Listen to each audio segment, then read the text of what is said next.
Welcome, and happy New Year's.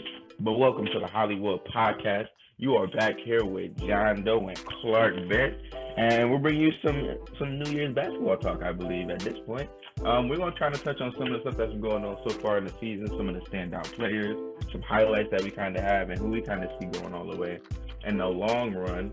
But we haven't talked some basketball in a while, so I'm gonna let John Doe kind of kick us off, and let's kind of talk about some of the players that are standing out as we get kind of halfway through the season, quote unquote halfway through the season.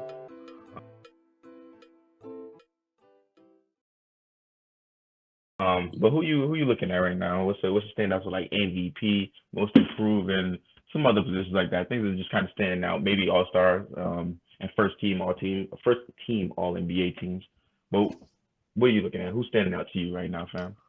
Yeah, it's a good question. I think that it's tough right now for me to go MVP, but like when I look at the top players in the league, I definitely say, obviously, like let's say you're looking at scoring, you're going to see Durant, Steph, Giannis, those guys. But someone who's been impressive for me, I would say, is Trey Young. I think he's fourth in the league in scoring right now, and I want to say he's like top five in assists as well.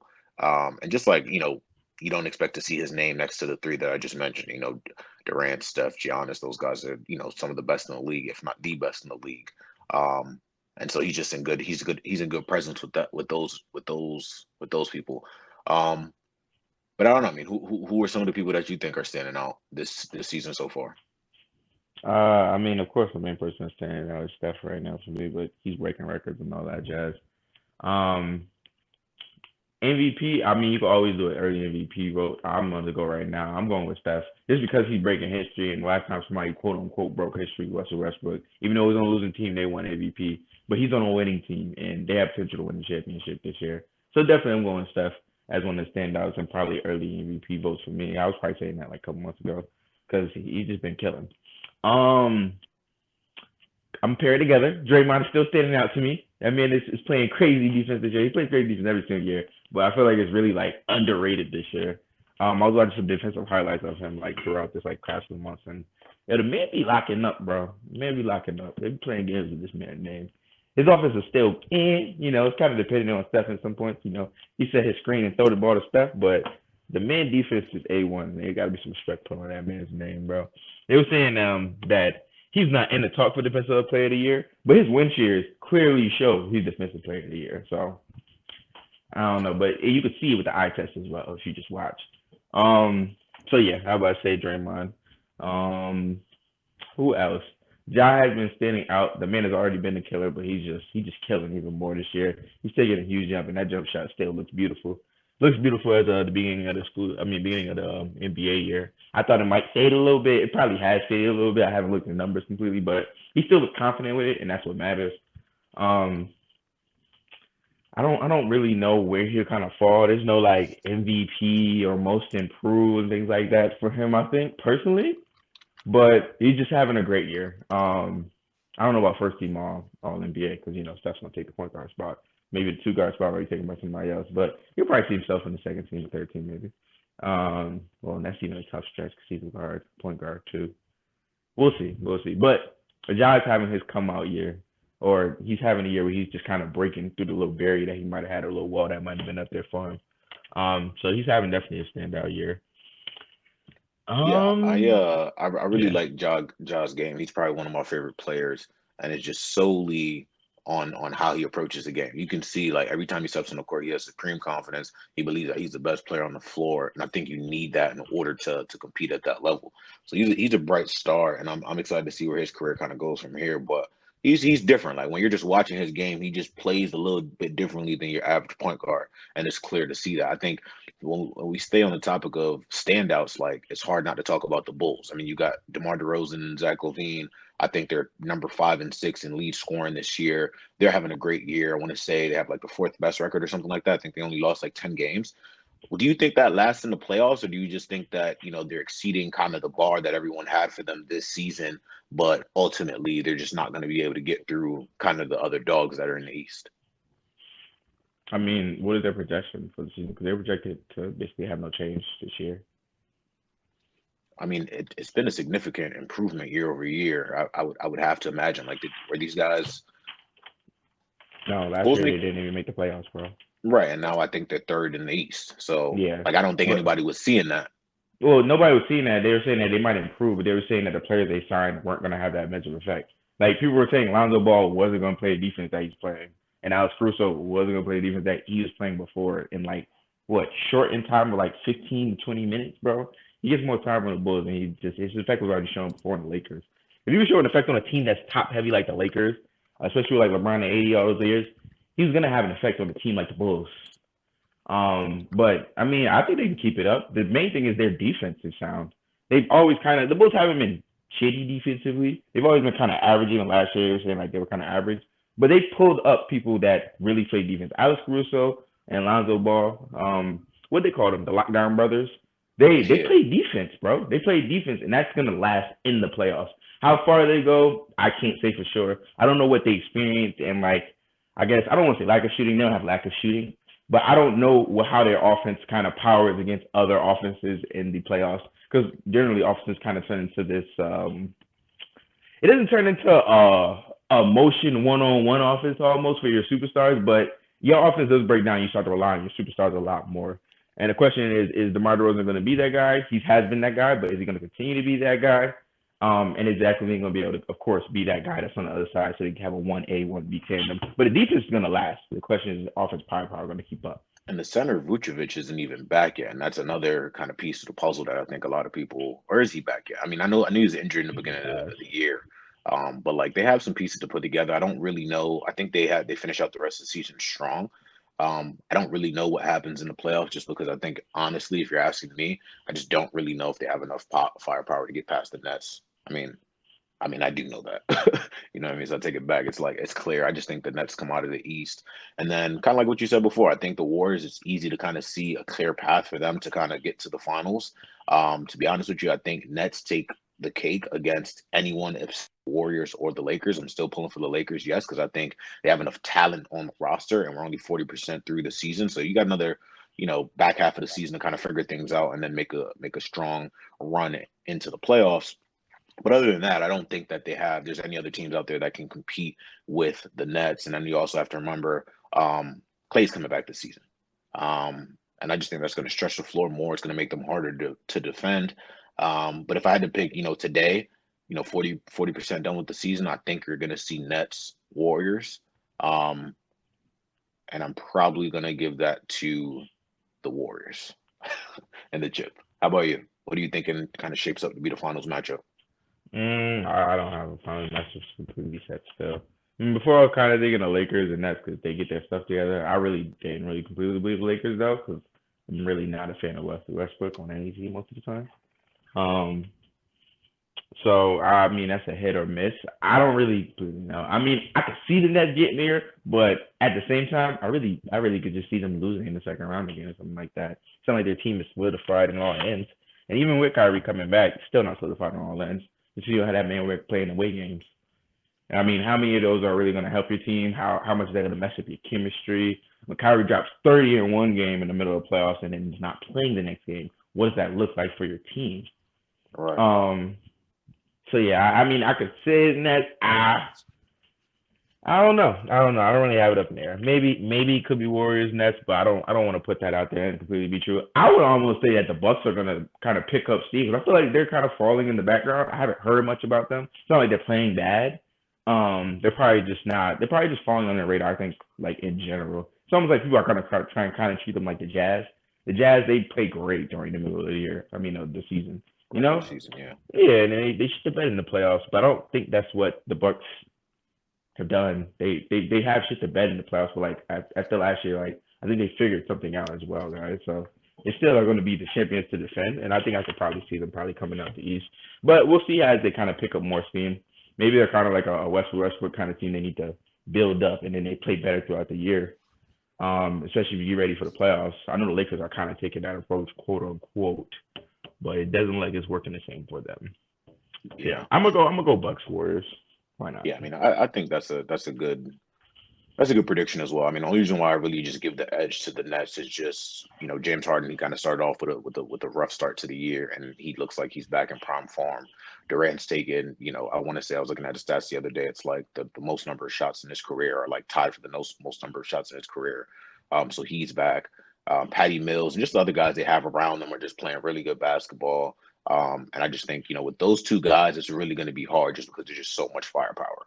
And ultimately, I think introducing Kyrie is definitely risky. It's tough to argue against it just because of his talent level. But like I think I saw like a segment yesterday on like Sports Center or something like that, and they were basically just pointing out the fact that like I guess the month before the playoffs, Kyrie's only going to be able to play in like one game just because of the way the schedule is constructed.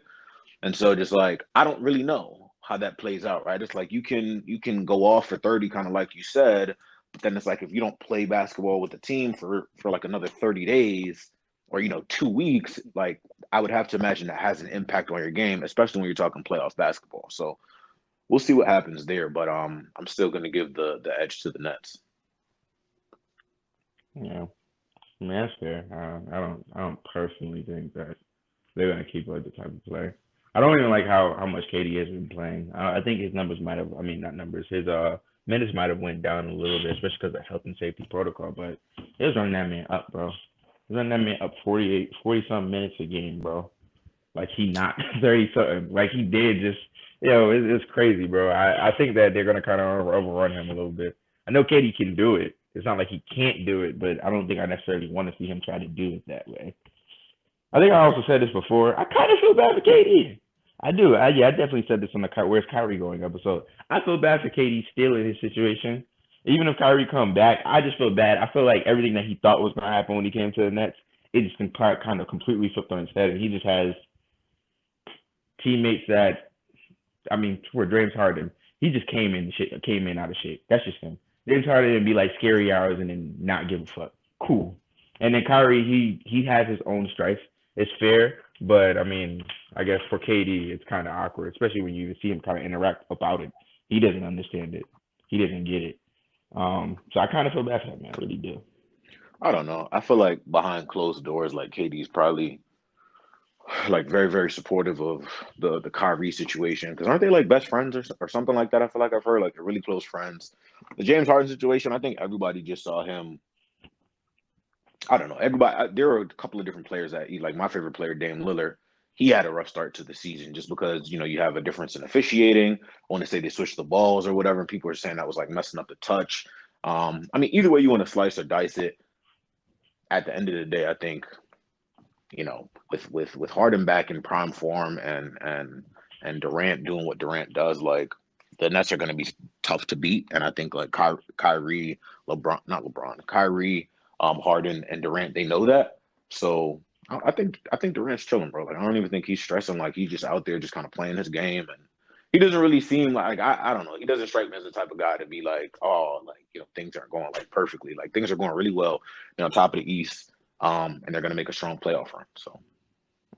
I don't know, bro. KD don't seem like no sound person to me. All you do is bitch on Twitter. So it's a hard tell on that one.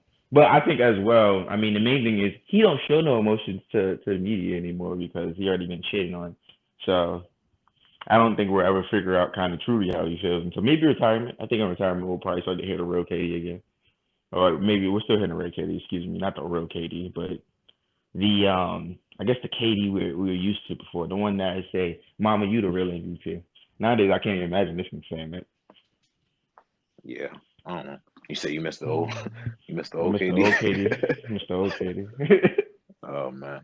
All right, and then I mean, out of all the games you watched so far, all the plays you've seen so far, what's the number one highlight reel for me?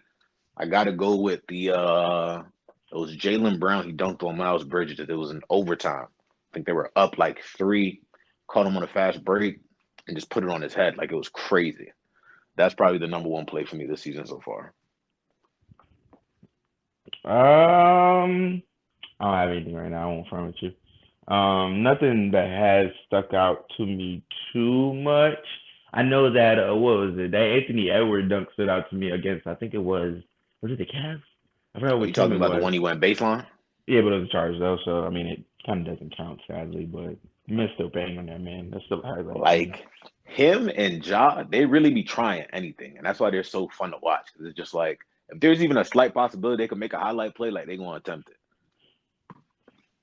Man, Anthony Edwards, Man, boy, he different. Man, definitely different, bro. Yeah, he's a bucket. I mean, out of all the like the young guys, and let me preface that by saying like anybody who's been in the league 5 years or less, who you think has like the brightest future? 5 years old, that's who has the brightest future. Yeah, I mean, everybody's gonna say Ja for a start, but I think next up I'm always gonna say it's Ant Man. I think Anthony Edwards, he's just kind of my favorite player coming up from his generation. I still like Ja and him, but he's fresh. That boy is different. That boy is different, bro. Just the way I don't want to talk about his media appearance. I think that's gonna clean up a little bit more. He's a funny guy in media. He's young, so I think that's okay right now. But he's gonna slowly mature. I think he's showing a great way of maturing too. He's even showing better leadership than Cat, which doesn't make sense. He was showing leadership to Cat at a certain point this season. I think he was even talking with the media about it. He was like telling Cat like, yo, blah blah, don't get down, bro. We better, you a beast down there, blah blah. Why does he? I don't see the thing that disturbs me about that though is like that Timberwolves team. Cat, what have you been doing the last whatever amount of years? I can't recall the years, but like, what have you been doing, bro? Because he's given up on that fucking team. Like, I think I talked about, I don't know if I talked about it with you, but I remember I seen the video. He was talking about, yo, if a 3-game slide could easily turn to 15 when we down here in Minnesota. And it's like, yo, bro, he doesn't want to be there anymore, and he makes it very clear.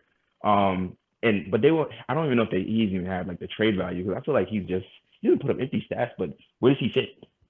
But yeah, I feel bad for that Timberwolves team, low key. I feel bad for Ant because man got Cat there, and Cat don't want to be there no more. Cat just want to just get out of there or get paid, bro. and that's the issue with that team is like they don't really have a winning culture. At least that's kind of how it seems from like what played out there with Butler. If you remember that situation, where he was just like, yo, these dudes, they don't have like a winning culture. They don't want to win. I think Anthony Edwards is definitely cut from that winning type of cloth and that winning type of kind of just like having that competitive nature. And those are the dudes that just trying to hoop and get paid. Like I don't really see Cat as a dude who's like really a dog and is really trying to like come out here and dominate. You know what I mean? On a I mean, he night in looked night like a out dog basis before. and win. No, don't get me wrong. His talent level is there, but he should be doing way more with that team, given He his did the skill weight set and the room. skill set of the people that are around him. You know what I mean? Man, he did the weight room, boy. There's a lot that needs to be done. It ain't just that, but you know what I mean? I don't know. That team, I think winning culture is so important. You know what I mean? It's just like you can have all the talent in the world, but if you have like a toxic culture, it doesn't really matter at the end of the day. You know what I mean? Like you need championship DNA to win it to win. You know what I mean? They just don't have it. And that starts with leadership. You know what I mean? Like I said, That boy Cat trash, boy. yeah, I don't know about trash, but he I definitely got to step this mean, shit up.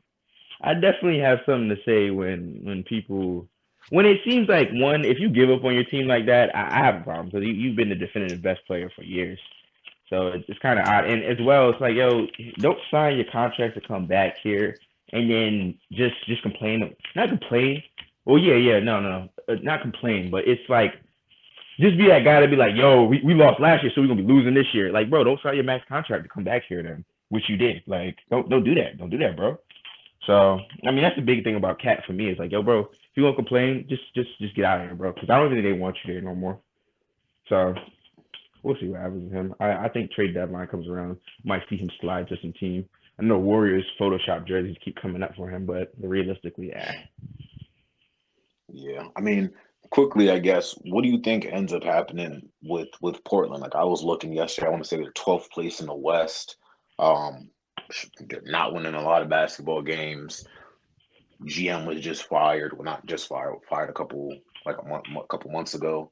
yeah, Um, it's like a it wrap might or like this something like might that. be. I'm not gonna lie. Like that being my favorite team, it might like we might not make the playoffs this year. They're And not that's a making the reality. playoffs. No, I'm dead ass. They're not making the playoffs, bro.